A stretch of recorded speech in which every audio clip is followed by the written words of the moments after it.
Ayahku tak terkalahkan di dunia. Bab 101. Di tengah kesunyian malam di pinggiran kota, sebuah rumah besar diterangi dengan terang, dan terdengar samar-samar suara isak tangis. Sesosok mayat tergeletak di tanah, darah merembes dari luka di dadanya, menodai kain putih yang menutupinya. Wah anakku, kau meninggal dengan begitu tragis. Siapa bajingan tak berperasaan yang begitu kejam? Zidong masih anak-anak. Seorang wanita anggun berlutut di tanah dan meratap dengan keras. Tante, hati-hati jangan sampai menangis sampai sakit. Kakek dan yang lainnya pasti akan mendapatkan keadilan untuk Zidong. Beberapa wanita berusia 30-an menyeka air mata mereka dipenuhi kebencian.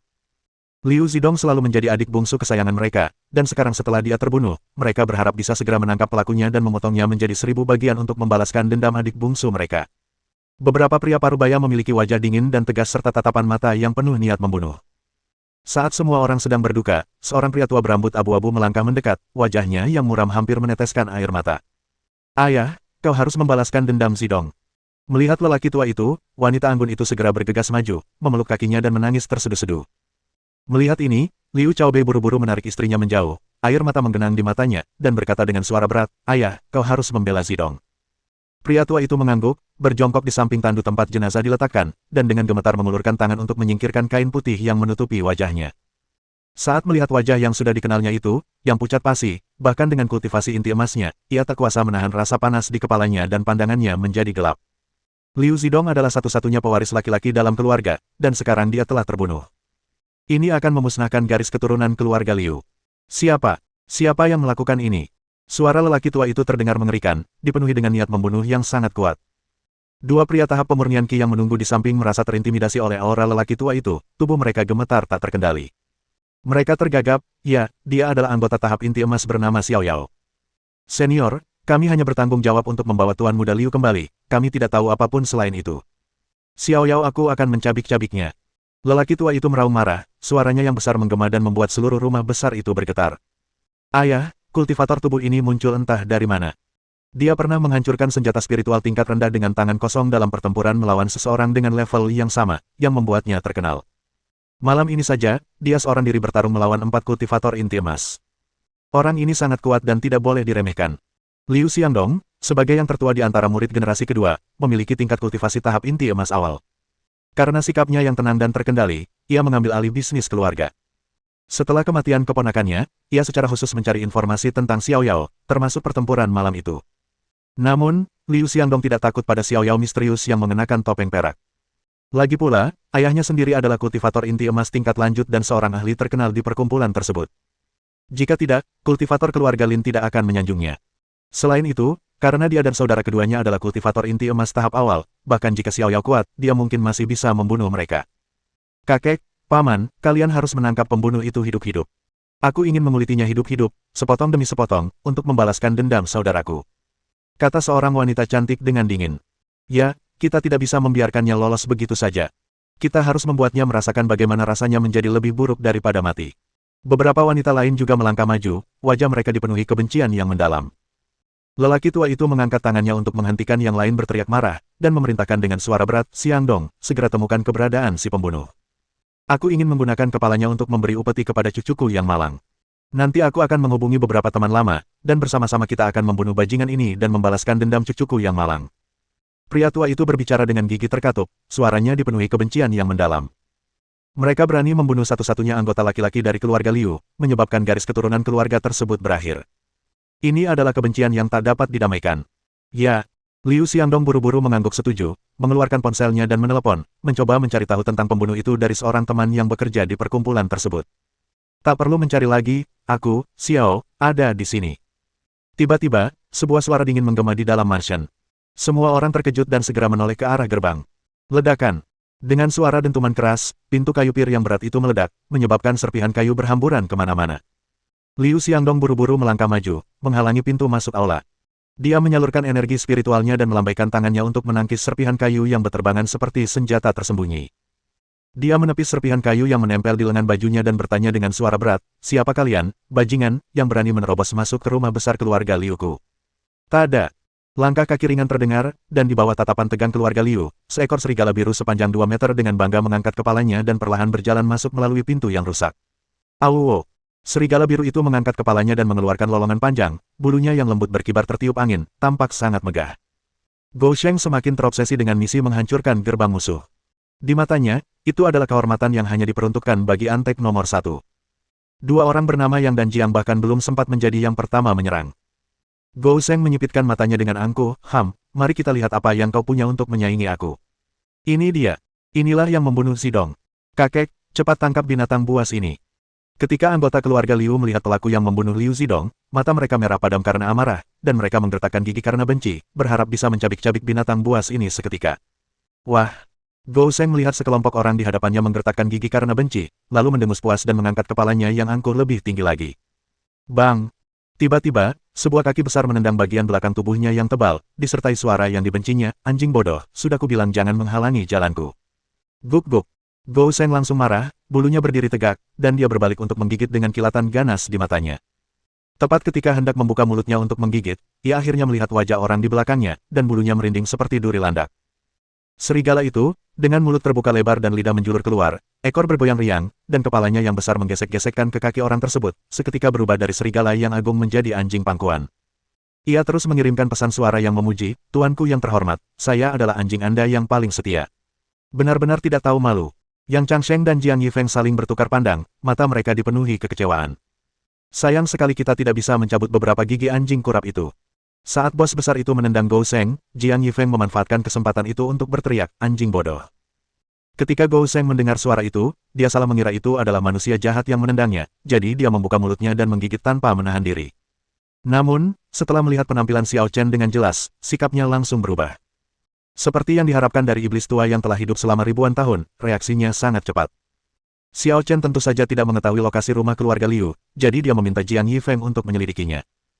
Mengingat reputasi keluarga Liu yang tinggi dan kesombongan Liu Zidong, dia hanya perlu melakukan satu panggilan telepon untuk mendapatkan gambaran yang jelas tentang situasi tersebut, lalu mengendarai mobil van bisnis untuk menjemput orang penting itu dan langsung menuju ke rumah besar keluarga Liu.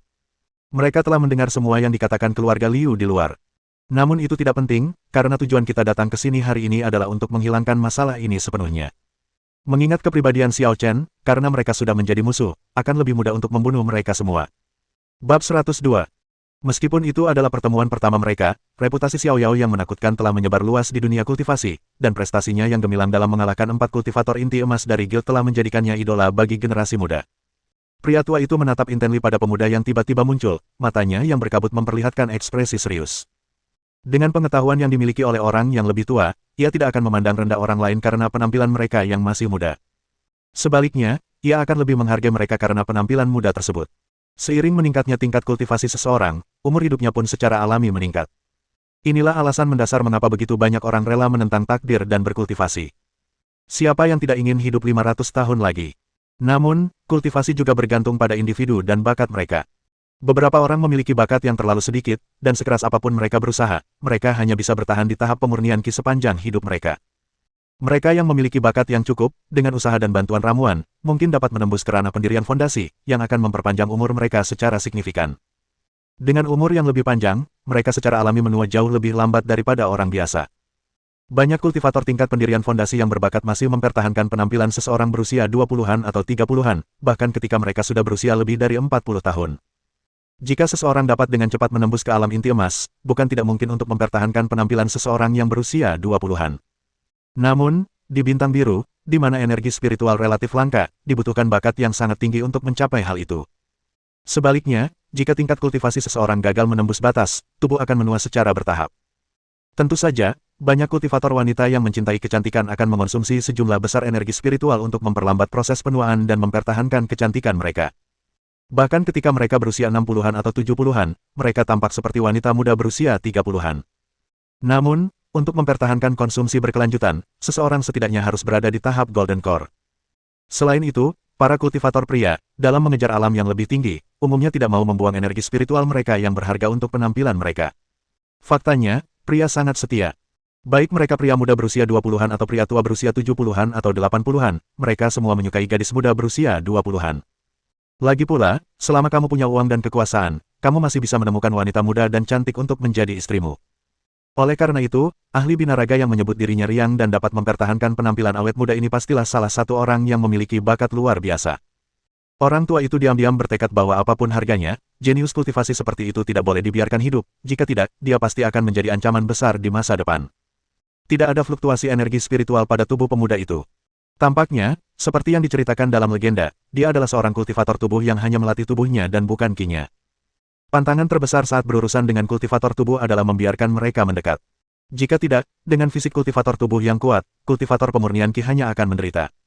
Pria tua itu mundur selangkah hampir tak terlihat, dan bertanya dengan suara berat, apakah Anda yang memerintahkan monster itu untuk membunuh cucu saya? Xiao Chen mengangguk, tidak setuju maupun tidak membantah, dan berkata dengan tenang, jadi, aku memutuskan untuk mempersilakan kalian semua pergi. Ini akan menghemat waktu dan tenaga kalian untuk membalas dendam satu persatu. Yang Changsheng dan Jiang Yifeng saling bertukar pandang dan menghela napas dalam hati, seperti yang kuduga. Ketika tokoh penting itu tiba di keluarga Liu, dia tidak mengenakan topeng maupun jubah panjang, yang jelas menunjukkan bahwa dia tidak berniat menyembunyikan identitasnya. Mengingat sifat bos yang berhati dingin, kemungkinan besar tidak seorang pun dari keluarga Liu akan selamat malam ini. Terkadang keduanya bahkan merasa bahwa bos besar itu lebih mirip kultivator iblis, seseorang yang tidak peduli dengan nyawa orang lain. Selain orang-orang yang saya sayangi, semua orang lain termasuk dalam kategori orang-orang yang dapat dikorbankan. Dasar iblis terkutuk, kau membunuh anakku. Aku akan membunuhmu. Wanita anggun yang tadinya tergeletak di tanah itu melihat si pembunuh yang telah membunuh putranya dan dengan bersemangat berdiri, memperlihatkan gigi dan cakarnya saat ia menerkamnya. Wanita bodoh, kembalilah ke sini sekarang juga. Liu Xiangbei berteriak terburu-buru ketika melihat istrinya berlari ke depan, tetapi dia tidak berani menggerakkan kakinya. Pihak lawan adalah seorang ahli tahap inti emas.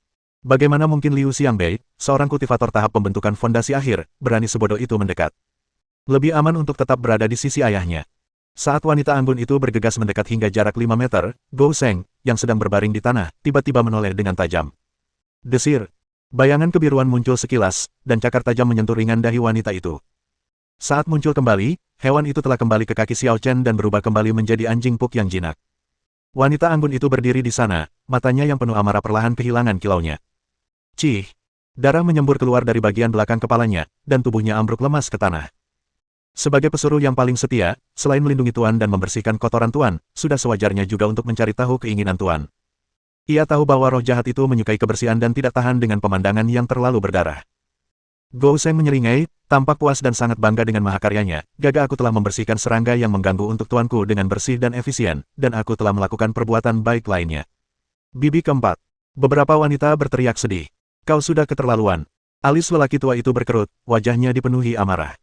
Mungkin keluarga Liu tidak peduli dengan hidup atau mati seorang wanita, tetapi membunuh anggota keluarga Liu di depan seluruh klan adalah penghinaan terang-terangan. Ayah, bunuh dia. Kau harus mencabik-cabik penjahat ini.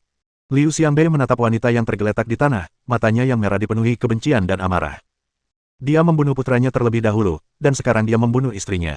Jika kita tidak mencabik-cabiknya, kita tidak akan mampu memadamkan kebenciannya. Namun kemampuannya tidak memungkinkan dia untuk pamer, sehingga Liu Xiangbei hanya bisa menaruh harapan pada ayahnya dan kedua kakak laki-lakinya. Orang tua itu berpikir sejenak dan berkata dengan suara berat, kakak tertua, kakak kedua, tangkap pencuri ini. Ya, kedua bersaudara itu, Liu Xiangdong dan Liu Xiangnan, menghunus senjata mereka dan menyerbu ke arah sosok tinggi itu. Bibir lelaki tua itu melengkung ke atas, dan sementara kedua putranya mengalihkan perhatian pihak lain, dia menghilang dari tempat itu dalam sekejap. Ketika muncul kembali, ia telah berpindah ke posisi 5 meter di belakang pihak lain. Dia menarik pedang lunak dari pinggangnya, menyalurkan energi spiritual ke dalamnya, dan melepaskan aura pedang yang tajam. Energi pedang yang tajam, disertai suara mendesing, langsung menebas ke depan, bertekad untuk membelah siapapun yang menghalangi jalannya menjadi dua. Bibir Xiao Chen melengkung ke atas, memperlihatkan seringai meremehkan. Jika dia tidak melihat kedua saudara itu menyerang dari kiri dan kanan, dia akan menepuk mereka dengan ringan menggunakan punggung tangannya. Cih! Dengan bunyi gedebuk yang teredam, energi pedang yang tajam itu meledak seperti gelembung dan menghilang ke udara. Mustahil. Mata lelaki tua itu membelalak, sama sekali tidak percaya dengan apa yang terjadi di depan matanya. Itu adalah serangan dahsyat dari seorang ahli Golden Core tingkat lanjut, namun dengan mudah ditangkis hanya dengan sentuhan jari lawan. Ini tidak ilmiah. Di bawah tatapan ngeri lelaki tua itu, Xiao Chen melambaikan tangannya dengan santai. Sebuah kekuatan yang tak tertandingi menghantam, dan lelaki tua itu, yang tak mampu melawan, langsung hancur menjadi debu. Kultivator inti emas tingkat lanjut ini, yang namanya bahkan tidak disebutkan oleh penulis, meninggal setelah hanya 10 menit muncul. Ayah! Liu Xiangdong dan Liu Xiangbei berteriak sedih, ketakutan oleh apa yang tiba-tiba terjadi. Bahkan ayah mereka, yang berada di tahap akhir alam inti emas, langsung terbunuh, sehingga mereka tidak memiliki peluang untuk menang sama sekali. Desir. Berdasarkan anggapan bahwa selama bukit-bukit hijau masih ada, akan selalu ada kayu bakar untuk dibakar, keduanya berbalik dan melompat tinggi ke udara, siap untuk melarikan diri. Seberkas energi tak terlihat melesat di udara, seketika menembus tengkorak kedua pria itu, yang kemudian jatuh lemas ke tanah. Bab 103. Keluarga Liu, dengan 3 kultivator inti emas, telah dimusnahkan. Yang Changsheng dan Jiang Yifeng menatap dengan mata terbelalak, wajah mereka dipenuhi rasa tak percaya. Di dalam guild, fakta bahwa pemain terbaik sendirian mengalahkan 4 kultivator inti emas dan melukai mereka sudah sangat mengesankan. Namun, saat itu saya tidak memiliki niat membunuh, jadi perasaan itu tidak terlalu kuat. Sungguh mengejutkan bahwa seorang kultivator inti emas tingkat lanjut yang kuat dari keluarga Liu ditampar hingga tewas, dan 2 kultivator tingkat awal juga langsung terbunuh. Itu adalah alat budidaya Golden Core, bukan sekadar kubis yang bisa Anda potong sembarangan di jalan. Jika dipikir-pikir dengan saksama, tampaknya baik itu tahap Golden Core maupun tahap pendirian fondasi, mereka semua seperti ayam dan anjing di hadapan para petinggi, dan bisa ditampar mukanya. Yang Changsheng dan Jiang Yifeng saling menatap dengan linglung, sebuah pikiran mendebarkan muncul di benak mereka, apakah orang penting itu benar-benar hanya seorang kultivator inti emas? Lagi pula, lencana emas hanya mewakili level sebuah guild dan tidak dapat sepenuhnya mewakili kekuatannya. Bahkan anjing kurap yang menggaruk-garuk tanah pun dapat menyembunyikan auranya dengan teknik ini, jadi tidak mengherankan jika sang ahli menyembunyikan tingkat kultivasinya selama penilaian. Semakin kuat pemimpin yang Anda ikuti, semakin percaya diri Anda saat bertindak di depan umum. Para murid sekte yang bepergian keluar semuanya sombong dan meremehkan, memandang rendah semua kultivator dan memperlakukan semua orang seolah-olah mereka baru saja menjadi penduduk kota. Itu karena mereka memiliki pendukung yang kuat dan sekte mereka memiliki akar yang dalam. Keduanya bahkan diam-diam berharap bahwa jika tokoh penting itu adalah seorang ahli yang sangat kuat di tingkat Mahayana, maka mereka akan menjadi sangat hebat. Hanya sepasang mata serigala Gouseng yang tetap tenang, seolah-olah semuanya sudah diperkirakan. Bagaimanapun juga, sudah dipastikan bahwa dewa jahat itu pasti berasal dari alam atas, jadi tidak akan mengherankan jika ia menggunakan mantra-mantra aneh dan tidak biasa. Para anggota keluarga Liu yang tersisa merasa ketakutan ketika melihat pilar keluarga mereka, seorang ahli inti emas tingkat lanjut, dimusnahkan. Mereka kehilangan semua rasa dendam setelah 2 kultivator tingkat awal yang mencoba melarikan diri terbunuh secara berturut-turut. Pada saat itu, anggota keluarga Liu yang gemetar hanya berharap untuk menyelamatkan nyawa mereka. Dibandingkan dengan dendam, bertahan hidup tidak berarti apa-apa. Keluarga Liu kini hanya tersisa 2 bersaudara, Liu Xiangqi dan Liu Xiangbei, yang berada pada tahap pendirian yayasan. Jangankan membalas dendam, mereka akan beruntung jika bisa mencegah keluarga mereka dari kemunduran dan ditelan oleh orang lain. Desis. Liu Xiangbei ketakutan, pikirannya hanya terfokus untuk keluar dari tempat yang dipenuhi aura kematian ini secepat mungkin.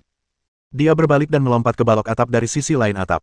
Gouseng berbaring di tanah, mendongak, dan melihat bahwa dewa jahat itu tetap tak bergerak. Dia menyadari bahwa memahami kehendak kaisar adalah kualitas dasar seorang bawahan. Wus! Tubuh Gouseng berubah menjadi kabur dan langsung mengejarnya. Setelah melompati sisi lain atap, raungan dan suara pertempuran segera menyusul. Yang Changsheng dan Jiang Yifeng saling bertukar pandang, diam-diam merasa kesal, bajingan itu mendahului mereka lagi, sungguh menjengkelkan. Kedua pria itu, karena frustrasi, melampiaskan amarah mereka dan menatap Liu Xiangqi, yang wajahnya dipenuhi rasa takut. Itu monster pengalaman terakhir. Kita tidak boleh membiarkan anjing kurap itu mencurinya lagi. Desir. Tiba-tiba, sesosok tubuh terbang turun dari langit dan jatuh dengan keras ke tanah taman dalam keadaan jatuh bebas. Kakak keempat. Pupil mata Liu Xiangqi menyempit ketika melihat mayat tergeletak di tanah dengan lubang besar di dadanya. Ah, paman keempat. Ayah. Para wanita di dalam berteriak ketakutan, wajah mereka dipenuhi keputusasaan. Ekspresi putus asa ini telah muncul bercountless kali di wajah orang-orang yang telah mereka bully. Karma berlaku, dan sekarang mereka akhirnya merasakan kebencian, ketakutan, dan keputusasaan yang mereka rasakan ketika mereka menindas orang lain.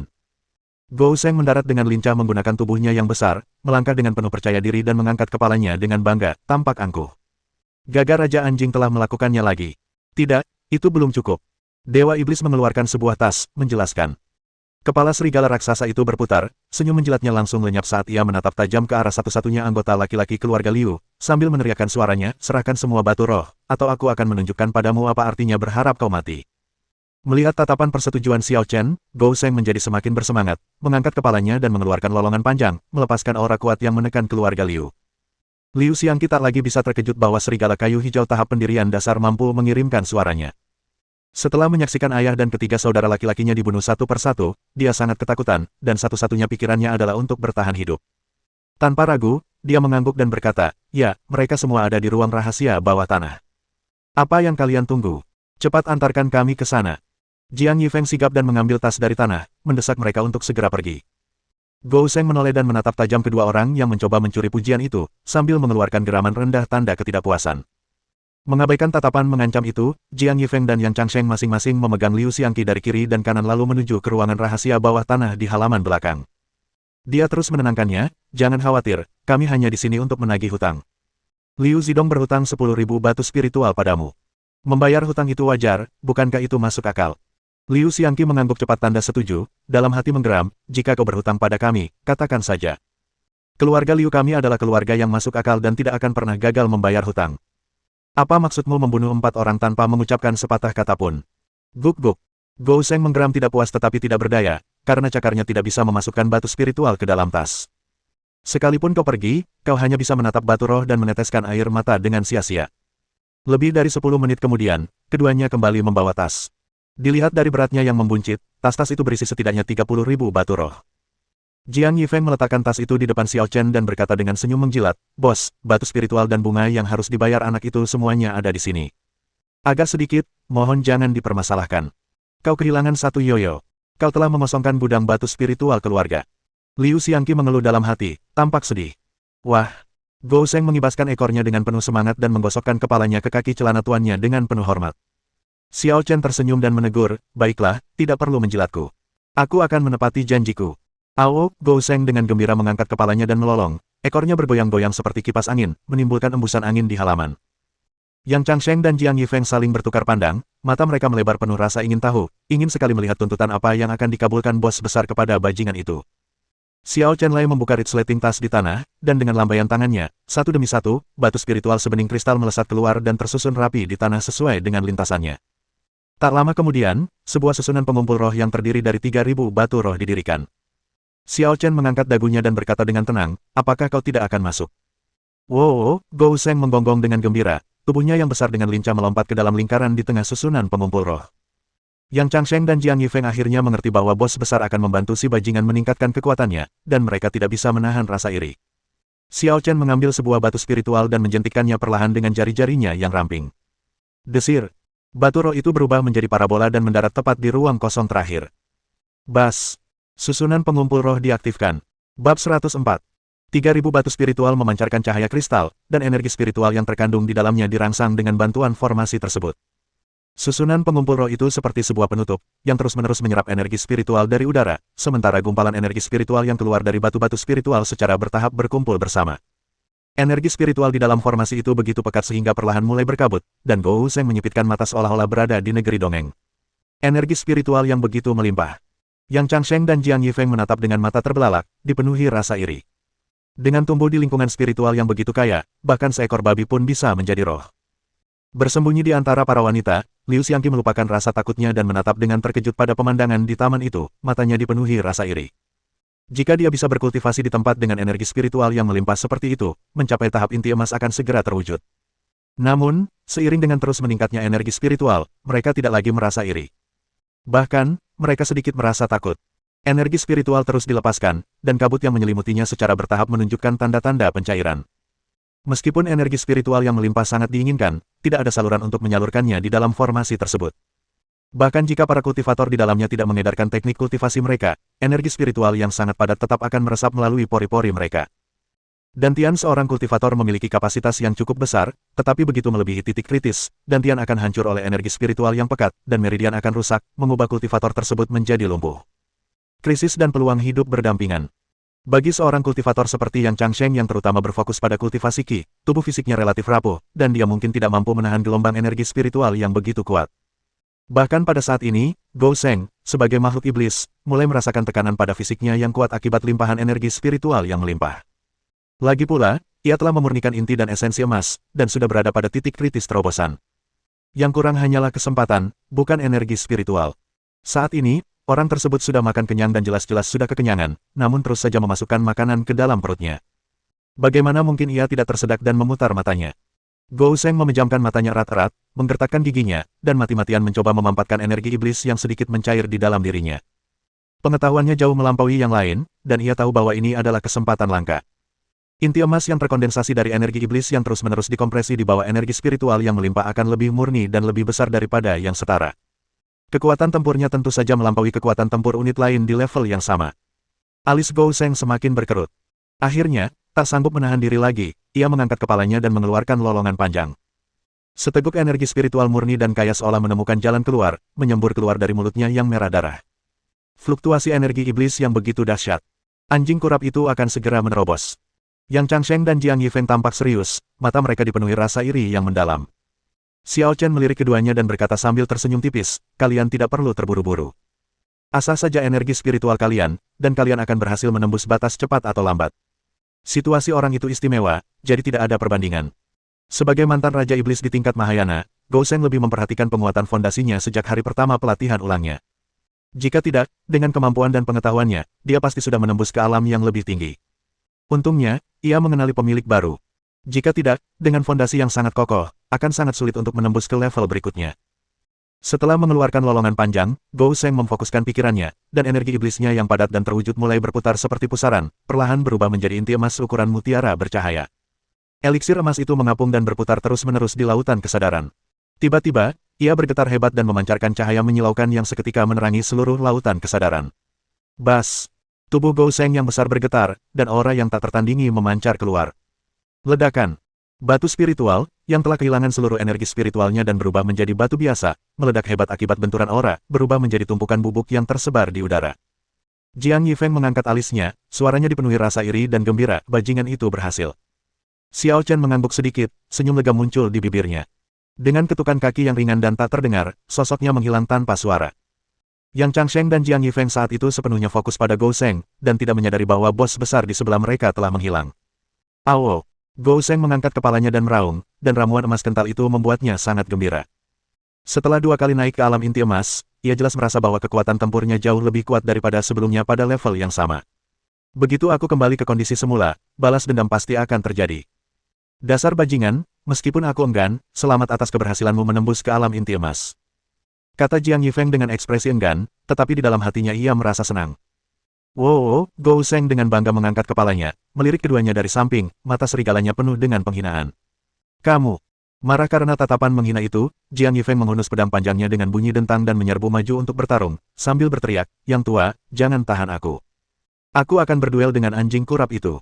Yang Changsheng berdiri 1 meter jauhnya, menggaruk kepalanya, dan berkata dengan polos, aku tidak menarikmu. Jiang Yifeng terdiam sejenak, lalu berbalik dan menyadari bahwa kakaknya belum menariknya berdiri.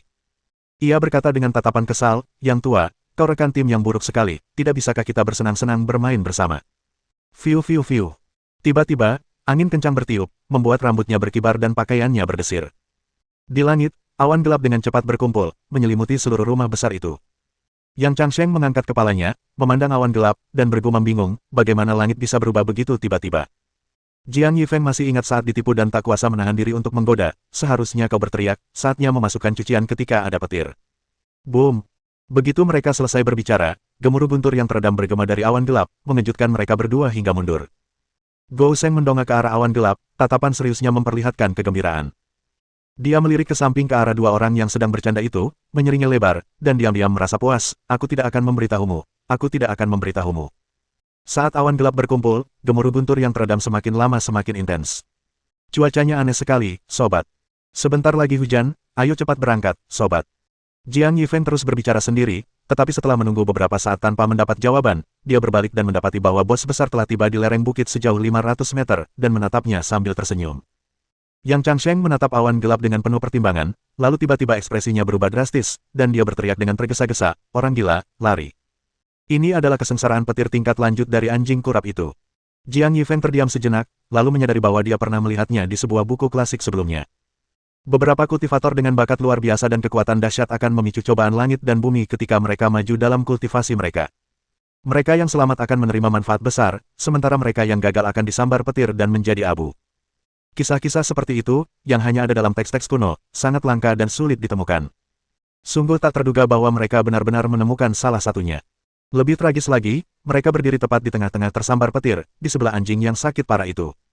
Jiang Yifeng sangat cemas hingga hampir menangis. Dia berlari, berusaha melarikan diri dari daerah yang diselimuti awan gelap. Dia mengumpat dengan keras, dasar anjing kurap, berani-beraninya kau menipuku. Aku tak akan pernah memaafkanmu. Gou Sheng menyipitkan mata, memasang ekspresi puas di wajahnya, berusaha lari. Terlambat. Bab 105. Berdiri di lereng bukit yang jauh, Xiao Chen mengamati Yang Changsheng dan Jiang Yifeng melarikan diri dalam keadaan berantakan, dan seringai mengejek muncul di bibirnya. Seperti yang dikatakan Gou Sheng dengan angkuh, sudah terlambat untuk melarikan diri sekarang.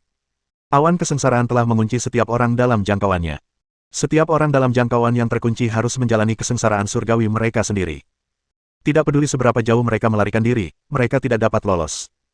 Kekuatan dahsyat dari kesengsaraan surgawi menyelimuti hati setiap orang, dan anggota keluarga Liu, baik muda maupun tua, gemetar ketakutan di bawah tekanannya. Baik mereka kultivator maupun orang biasa tanpa kultivasi, mereka semua harus menjalani baptisan kesengsaraan petir. Untungnya, musibah petir yang dahsyat itu menyisakan secercah harapan di tengah kehancuran. Setiap orang yang diliputinya akan mengalami musibah petir mereka sendiri sesuai dengan kekuatan mereka.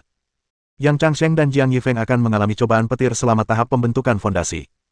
Selama mereka selamat, tubuh fisik mereka akan dibersihkan oleh petir dan akan menerima manfaat besar. Tentu saja, jika mereka bersikeras untuk tetap bersama Gou Sheng dan menanggung cobaan di tahap inti emas, mereka hanya bisa menyalahkan diri sendiri atas kehancuran mereka. Yang Changsheng telah membaca tentang cobaan petir dalam kitab-kitab kuno, jadi dia secara alami menjaga jarak yang cukup jauh dari Gou Sheng. Sambil memegang tombak perak yang berkilauan, matanya dipenuhi dengan semangat bertarung yang membara. Dalam benaknya, meskipun bos besar itu berhati dingin, dia tetap cukup baik kepada orang-orang di sekitarnya. Tombak perak berkilauan di tangan mereka, yang diukir dengan rune kuno, telah ditingkatkan dan dimodifikasi oleh bos besar. Oleh karena itu, meskipun penderitaan akibat petir tampak berbahaya, belum tentu berakibat fatal. Tokoh-tokoh yang berkuasa tidak akan membiarkan kematian mereka sia-sia. Merasakan niat baik Xiao Chen, Yang Changsheng merasakan kehangatan menjalar di hatinya. Di sisi lain, Jiang Yifeng tidak tenang. Di bawah tekanan cobaan petir, dia sangat ketakutan hingga wajahnya pucat pasi. Dia berlari liar menaiki lereng bukit, berharap dia memiliki dua kaki lagi agar bisa berlari lebih cepat. Dia berteriak, "Bos besar, tolong saya! Tolong saya!" Xiao Chen mengamati awan-awan kesengsaraan yang bergeser, alisnya sedikit mengerut. Suara itu dingin saat berkata, "Jika kau berani mendekat, aku bahkan tak akan menunggu petir menyambar. Aku sendiri yang akan menghancurkanmu hingga menjadi debu." Apa? Jiang Yifeng diselimuti niat membunuh, dan rasa dingin menjalari tulang punggungnya. Dia memiliki firasat samar bahwa niat membunuh bos besar itu tampak lebih menakutkan daripada awan malapetaka yang melayang di atasnya. Maka ia mengertakkan giginya dan berlari liar ke arah yang berlawanan. Berjuang melawan awan kesengsaraan mungkin menawarkan secercah harapan, tetapi ditampar oleh sosok yang kuat berarti kematian yang pasti. Tidakkah kau lihat bagaimana seorang lelaki tua di tahap akhir alam inti emas hancur menjadi debu hanya dengan satu tamparan? Boom! Awan gelap dengan cepat mengembun, disertai kilatan petir dan gemuruh yang dalam. Xiao Chen mendongak ke arah awan gelap yang dengan cepat berkumpul di atas kepalanya dan menghela napas pasrah. Meskipun awalnya berhasil menghindarinya, dia tetap terlibat dengan si bajingan Jiang Yifeng. Awan kesengsaraan merasakan kehadirannya dan memasukkannya ke dalam rangkaian kesengsaraan. Xiao Chen menunduk melihat pakaiannya, alisnya berkerut dalam. Pakaian ini dipilih sendiri oleh Leer di mal terakhir kali. Meskipun gaya dan temperamennya tidak cocok, tetap saja itu dipilih oleh putrinya sendiri. Jika petir menyambar dan menghancurkannya, gadis kecil itu mungkin salah paham dan berpikir bahwa dia tidak suka memakainya, yang tentu saja akan menjadi hal buruk. Kau berani bersikap kurang ajar hanya karena kesusahan di alam rendah. Pergi dari hadapanku. Xiao Chen mengepalkan tinjunya, dan aura yang selama ini ditekannya tiba-tiba meledak, dengan tekanan yang mengejutkan melesat ke langit seperti pilar cahaya yang menembus angkasa. Awan gelap di langit tertembus, dan seolah ketakutan, mereka bergulir dan dengan cepat menyusut ke arah tengah, menghilang ke dunia dalam sekejap mata. Semua orang terstunet oleh tekanan yang luar biasa, menatap kosong ke arah pelangi yang menembus langit, pikiran mereka kosong, hanya satu pikiran yang tersisa. Ya Tuhan! Rahang Jiang Yifeng ternganga, hampir terlepas, dan dia bahkan tidak menyadari bahwa air liur menetes dari mulutnya. Dia memandang sosok menjulang di lereng bukit itu dan dipenuhi kekaguman yang luar biasa. Dia membuka mulutnya dan bergumam pada dirinya sendiri, "Panggil aku juga." Yang Changsheng menatap kosong ke langit, bergumam kaget, apakah ini kekuatan seorang tokoh besar? Dia benar-benar kuat. Mata Gou Sheng berbinar-binar dengan hasrat yang membara, dan hanya satu pikiran yang memenuhi benaknya, betapa kuatnya pendukung ini. Aku harus mempertahankannya. Saat kedua orang dan anjing itu sedang mengagumi pemandangan tersebut, petir malapetaka di langit telah mulai terbentuk, bagian dalamnya bergemuruh dengan listrik, siap menyambar kapan saja. Xiao Chen menarik aura mengintimidasinya dan berkata dengan suara dalam dan dingin, "Fokuslah pada menghadapi kesengsaraan surgawi." Suara gemuruh menggema di telinga mereka, dan kedua orang serta anjing itu seketika tersadar. Mereka mendongak ke arah pusaran awan gelap di langit, mengumpulkan seluruh kekuatan mereka, dan fokus sepenuhnya untuk bersiap menghadapinya. Siapa? Siapa dia? Bagaimana mungkin bajingan itu bisa menarik makhluk seperti itu? Surga akan menghancurkan keluarga Liu. Liu Xiangqi menatap awan kesengsaraan yang telah tercerai-berai oleh kekuatan dahsyat yang mengguncang bumi, matanya dipenuhi keputusasaan. Mungkinkah makhluk yang bahkan mampu membuat kesengsaraan surgawi berupa petir mundur adalah sesuatu yang mampu diprovokasi oleh beberapa kultivator inti emas dari keluarga Liu yang kecil? Dengan air mata kesedihan dan keputusasaan mengalir di wajahnya, Liu Xiangqi mendongak dan meraung, "Ayah! Kau mati tanpa alasan yang jelas." Boom! Petir menyambar. Pikiran Liu Xiangqi benar-benar hancur, dan dia kehilangan semua semangat bertarungnya. Karena lengah, dia disambar petir dan jatuh ke tanah, memuntahkan darah. Wajah yang menempel di tanah itu sedikit berkedut sambil bergumam, "Aku benci." Ledakan. Sambaran petir kedua menghantam, menciptakan kawah besar di tanah, hanya menyisakan beberapa potong pakaian. Ruangan itu dipenuhi dengan tangisan dan jeritan. Kapan para wanita dan gadis muda pernah mengalami pemandangan seperti itu? Banyak dari mereka telah diliputi oleh kekuatan kesengsaraan surgawi dan gemetaran di tanah. Tingkat kultivasi tertinggi di antara mereka hanya berada di tahap pertengahan pemurnian Qi. Dalam kekacauan mental mereka bahkan tidak mampu menahan gelombang kedua cobaan petir dan semuanya berubah menjadi abu. Keluarga Liu akan celaka. Bum bum bum. 3 awan malapetaka turun berturut-turut, melepaskan petir. Kedua orang dan anjing mereka melawan dengan sekuat tenaga. Yang Changsheng dan Jiang Yifeng baru berada di tahap akhir pendirian fondasi, dan untungnya, hanya 3 sambaran petir cobaan yang menimpa mereka. Untungnya, mereka memiliki senjata yang ditempa sendiri oleh Xiao Chen. Bilah yang keras itu sangat diperkuat oleh rune kuno, yang membantu mereka berdua nyaris tidak mampu menahan cobaan petir. Namun, bahkan dengan bantuan senjata ampuh, mereka tetap disambar oleh 3 sambaran petir tersebut, membuat mereka tertutup debu dan kulit mereka robek serta berdarah. Setelah awan malapetaka menghilang, keduanya segera mengeluarkan pil penyembuhan dan menelannya, lalu duduk bersila di tanah untuk menyembuhkan luka mereka. Manfaat dari mengalami cobaan telah terlihat jelas. Ketika aku kembali menggunakan teknik kultivasiku, prosesnya menjadi lebih lancar dan cepat dari sebelumnya. Kekuatan fisikku juga meningkat pesat. Bahkan tingkat kultivasiku, yang sebelumnya stagnan di tahap akhir pembentukan fondasi, telah menunjukkan tanda-tanda kemajuan. Fiu, Jiang Yifeng membuka matanya dan menghela napas panjang. Sambaran petir barusan telah membuatnya ketakutan, dan dia hampir mengira dirinya akan mati. Ketika pandangannya tertuju pada awan malapetaka terbesar dan tertebal, ekspresi puas muncul di wajahnya, hehe anjing kurap itu akan mengalami masa sulit. Jiang Yifeng sama sekali tidak khawatir apakah Gou Sheng bisa selamat dari cobaan tersebut. Dengan satu teriakan dari bos besar, bahkan kesengsaraan surgawi pun akan mundur, jadi membantu anjing kurap itu menyelesaikan kesengsaraannya akan sangat mudah. Ledakan. Gou Sheng nyaris tidak berhasil menangkis sambaran petir surgawi kelima, bulunya mengepulkan asap hitam. Luka-lukanya begitu dalam hingga tulangnya terlihat, dan dia meringis kesakitan, meraung sambil menatap awan badai yang perlahan berkumpul. Au uf uf uf. Bersambung.